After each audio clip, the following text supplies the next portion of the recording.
S, ಸಹಜವಾದ ಚರ್ಚೆ. ನಿಮ್ಮ ಸಂಸದೀಯ ಒಬ್ಬ ಸಂಸದನಾಗಿ ಬೆಸ್ಟ್ ಸಂಸದ ಅನ್ನೋ ವಿಷಯವನ್ನ, ಪದವನ್ನ, ಒಂದು ಗೌರವವನ್ನು ಸ್ವೀಕಾರ ಮಾಡಿದ್ದೀರಿ. ಒಂದು ಕಡೆ ಬೆಸ್ಟ್ ಸಂಸದ ಅನ್ನೋ ಒಂದು ಲೆಕ್ಕಾಚಾರ, 11 ವರ್ಷ ಜರ್ನಿ ಮುಗಿಸಿದಿರಿ. ನಿಮಗೆ ನಿಮ್ಮ ಸರ್ಕಾರ ಇದ್ದದ್ದು ಕೇವಲ 1 ವರ್ಷ, UPA ನಿಮ್ಮ ಬೈ ಎಲೆಕ್ಷನ್ 6 ತಿಂಗಳಷ್ಟೇ. ಇನ್ನು 10 ವರ್ಷ ವಿಪಕ್ಷ ಸ್ಥಾನದಲ್ಲಿ ಕೂತಿದ್ದೀರಿ.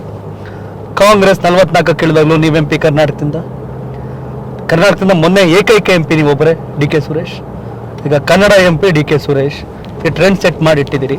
ಹೌದು, ನೀವು ಒಂದು ಪದ ಬಳಸಿದ್ದೀರಿ. ನಾನು ನಿಮ್ಮ ಕಡೆ ಕೇಳ್ತಿದ್ದೆ, ನಿಮ್ಮ ಕಾರ್ಯಕರ್ತರು, ನಿಮ್ಮ ಕಾಂಗ್ರೆಸ್ಸನ್ನು ನೋಡ್ತಿದ್ದೆ. ಕೇಳಿದ್ದು ಅನ್ಯಾಯ ಆಗಿದೆ ಅಂತ. ಅನ್ಯಾಯ ಸರಿಪಡಿಸ್ತಿಲ್ಲ, ಆ ಸಂದರ್ಭದಲ್ಲಿ ಬಂದಂಥ ಒಂದು ಭಾವನೆಯನ್ನು ಬೇರೆ ಥರ ತಿರ್ಚಿ ತೇಜೋವಧೆ ಮಾಡಕ್ಕೆ ಹೊರಟ್ರು ಅಂತ ನಿಮ್ಮವ್ರು ಭಾಳ ಚೆನ್ನಾಗಿ ವಾದ ಮಾಡ್ತಾರೆ ವಕ್ತಾರರು, ಕಾಂಗ್ರೆಸ್ ಅವ್ರು ಮಾತನಾಡ್ತಾ. ನಿಮ್ಗೆ ಏನನ್ಸುತ್ತೆ ಇವತ್ತಿಗೂ ಕೂಡ ಆ ಸನ್ನಿವೇಶ? ನಾನು ಯಾವುದೇ ತಪ್ಪು ಹೇಳಿಕೆಯನ್ನು ನಾನು ಕೊಟ್ಟಿಲ್ಲ.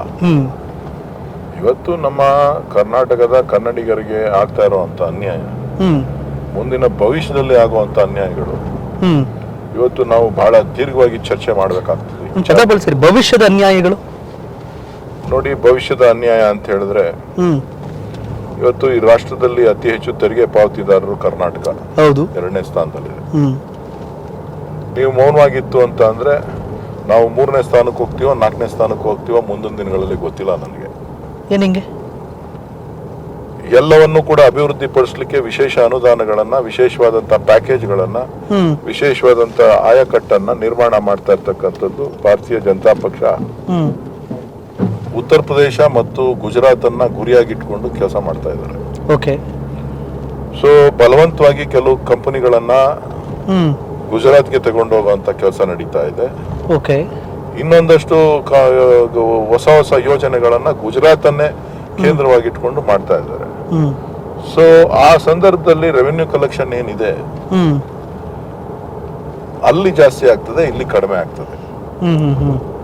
ಇವತ್ತು ಕಳೆದ 10 ವರ್ಷಗಳಿಂದ ಪ್ರಧಾನ ಮಂತ್ರಿಗಳು ಈ ದೇಶವನ್ನು ಆಳ್ತಾ ಇದ್ದಾರೆ, ನರೇಂದ್ರ ಮೋದಿ ಅವರು.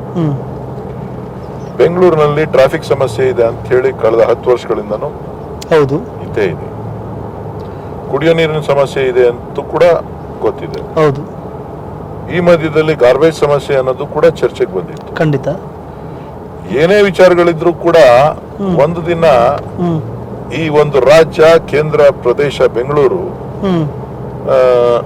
ಸಿಲಿಕಾನ್ ಸಿಟಿ ಇಷ್ಟೊಂದು ರೆವಿನ್ಯೂ ಬರ್ತಾ ಇದೆ, ಇದನ್ನ ನಾವು ಸುಂದರೀಕರಣ ಮಾಡಬೇಕು, ಇದರ ಸಮಸ್ಯೆಗಳನ್ನ ಪರಿಹಾರ ಮಾಡಬೇಕು ಅಂತ ಹೇಳಿ ಒಂದು ಮುಖ್ಯಮಂತ್ರಿಗಳ ಸಭೆನೋ ಅಧಿಕಾರಿಗಳ ಸಭೆನೋ ಕರೆದು ಮಾತಾಡಿ ಅದರ ಯೋಗಕ್ಷೇಮವನ್ನ ವಿಚಾರಿಸಬೇಕಾಗಿದೆ.